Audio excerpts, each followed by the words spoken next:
Welcome back to Freda Channel Analysis, ladies and gentlemen. To all those who sent their birthday wishes and presents, I'm really humbled. I said that the best birthday present that I really needed today was just your subscription and clicking the notification bell so that YouTube will notify you when we release a video, and then just giving me very many likes. And I'm really humble to those who did that. May God bless you. A friend of mine who always accuses me that I read too much, politically speaking, that whenever something happens, I read just too much. I want to ask you one question. Do you think a country like the USA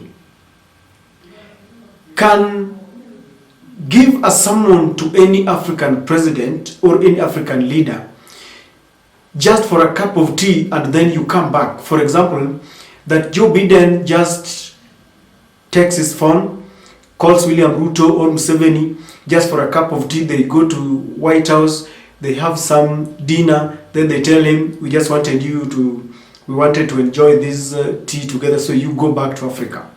Can it happen?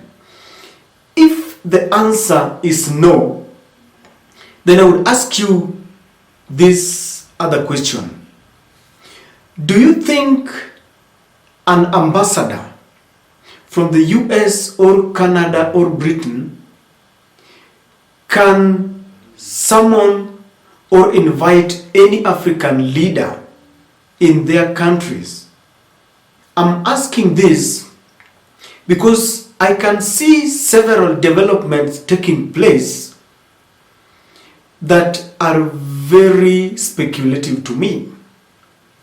Before I get into that, let me begin by telling you that anytime Raila Odinga unites the Azimio fraternity, anytime you see the Jubilee wing coming back, Kalonzo Musyoka is back, and Martha Karua, and they team up together and they undertake their businesses as if they are united, it sends fears beyond the Kenyan borders. Those who aided Ruto's victory in August polls would not want to see Raila uniting his troop. That is number one. Number two, if you're asking these people, I'm talking of the West and Europe, the USA, UK, and Europe as a whole. The other thing that they would not want to hear is any talk that Raila is telling his people that, I will tell you the way forward, our votes were rigged, but we have not given up, sooner you will know the truth.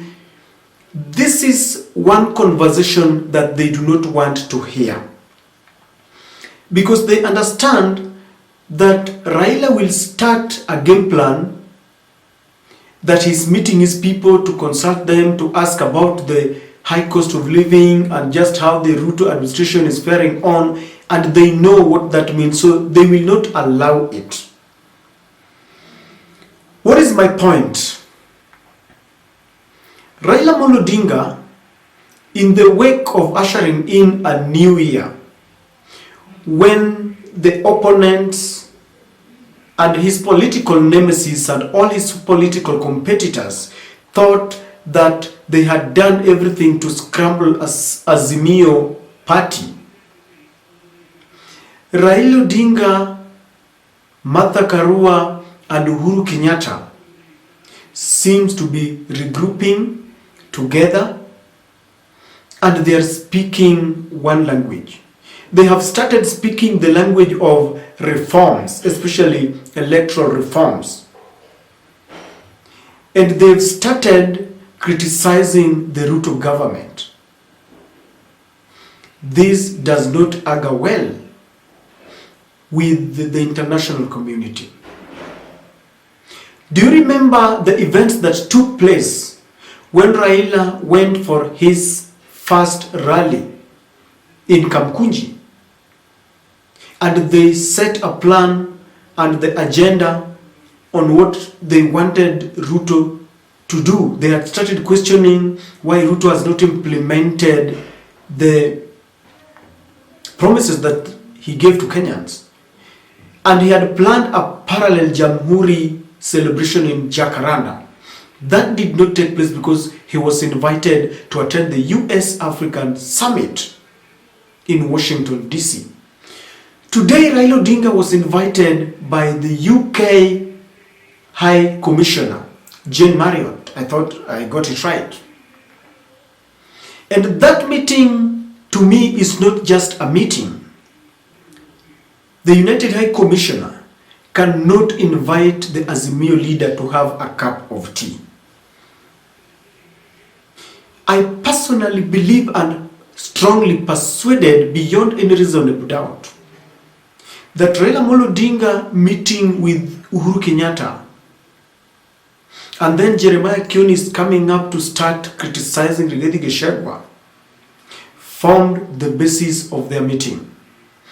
Even though Raila tweeted, and I just want to quote, that we discussed the situation in the country, potential areas of collaboration, and agreed to consult on a regular basis to discuss matters of national and mutual interest.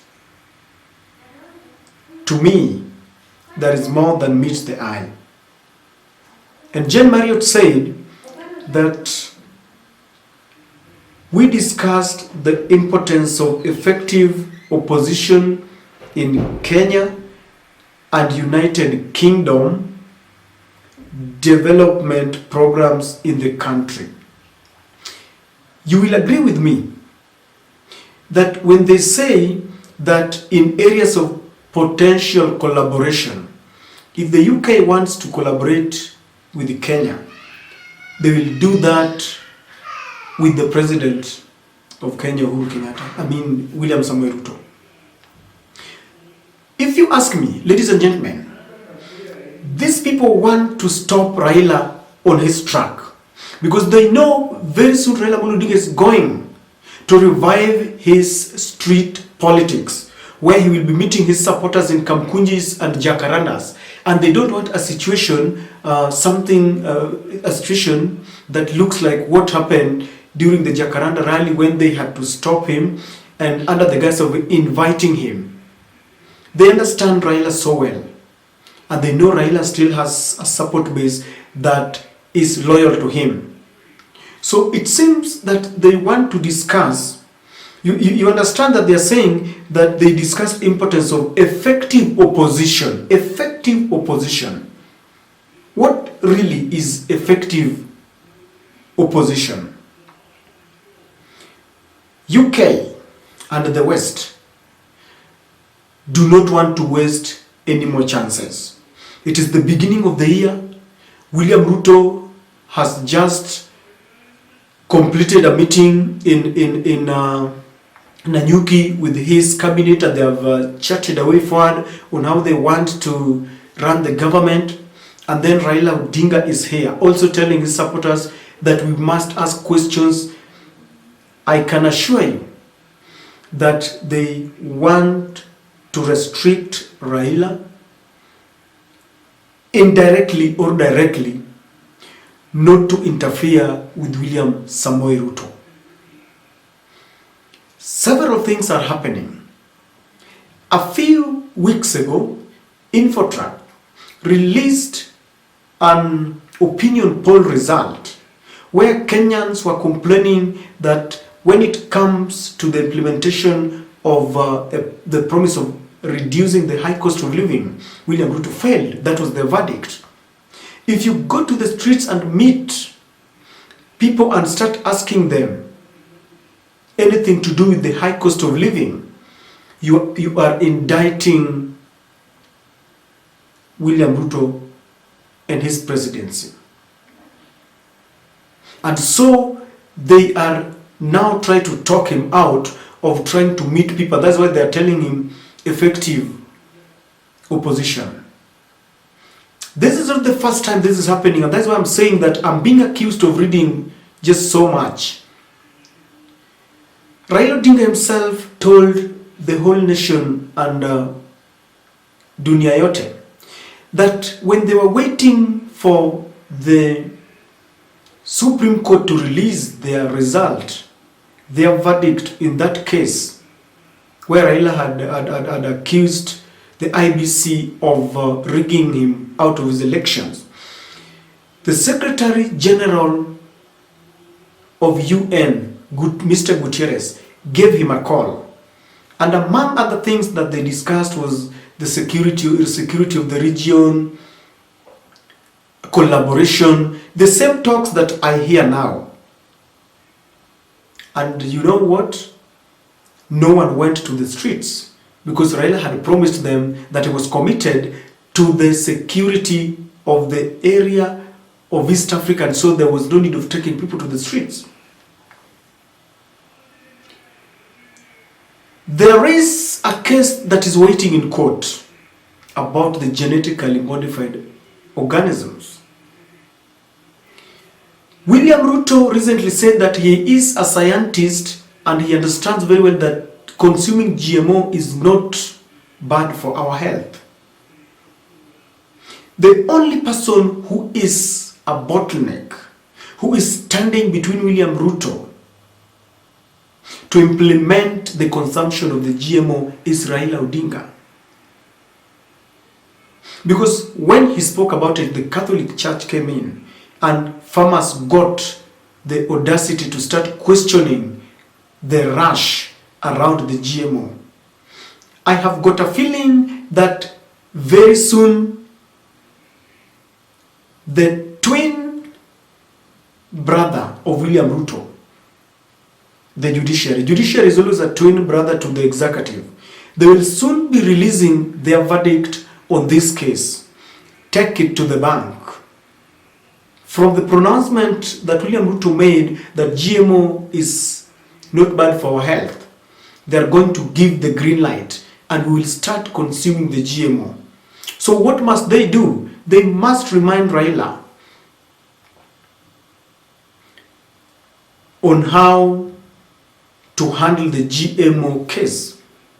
And maybe they are trying to persuade him. Because if Raila admits and accepts that GMO is good, they will be home and dry. Because one of the agreements that William Ruto made with the international community, if you ask me, is the consumption and introduction and consumption of GMO material. Why do I believe so? Immediately William Ruto took oath of office, the first thing he did was to lift the ban on GMO. The ban was placed by the previous administration. For 10 years, Uhuru Kenyatta had declared no use of GMO, but William Ruto immediately lifted it. Then there is the question of the creation of the Prime Minister's office that Raila Odinga has cast aspersions in the manner in which it is going to be created. He wants it, or his allies have indicated that it needs to go to the people if they will accept it. They don't want a situation where the Ruto administration will say that tumepatia huyu mwanaume alikuwa anapiga kelele, tumempatia ofisi. And time is running out because there must be timelines for implementation of this. I believe it formed part of their discussion, even if they are not telling us. So for Jane Marriot to invite Raila, she cannot just invite Raila for a cup of tea. There is something deeper, ladies and gentlemen. Am I reading too much as I'm being accused by my friend? What do you think could have formed part of their discussion? Because when Raila refuses the creation of that office, or he refuses to take that office, it means there are other things that are waiting. William Ruto wanted to add more women into leadership as they had promised during his campaigns. And you can imagine Marriot is very much concerned about the plight of women and their representation in public offices. Let us wait and watch the space so that I will be judged either right or wrong. But what do you think? Please share with me in the comment section.